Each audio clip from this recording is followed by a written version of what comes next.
There's a lot happening in the food and wine scene here. The people have been absolutely wonderful, and the food's been fantastic.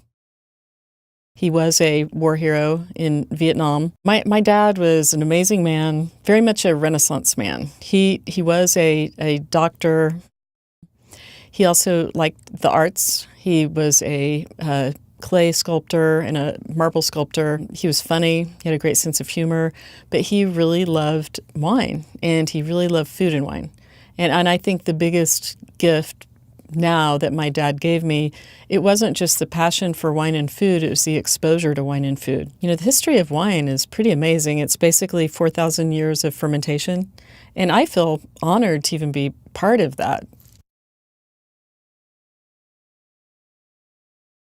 I did start enjoying wine at a very, very young age, as did my sisters.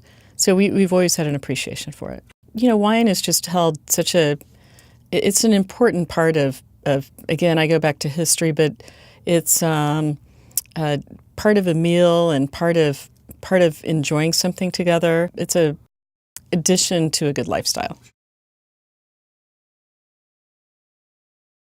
He would come and help me blend and do things like that. But at the time, I was working for a larger winery, and I started out by working in the tasting room. And I was working there because my dad and I wanted to start Selby together someday.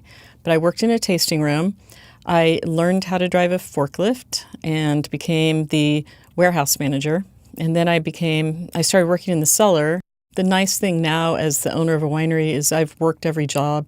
And I know, for instance, that it's harder to work in the tasting room than it is to work in the cellar. So my perspective is pretty good, and it helps have a better relationship with employees when they know you've done it all yourself.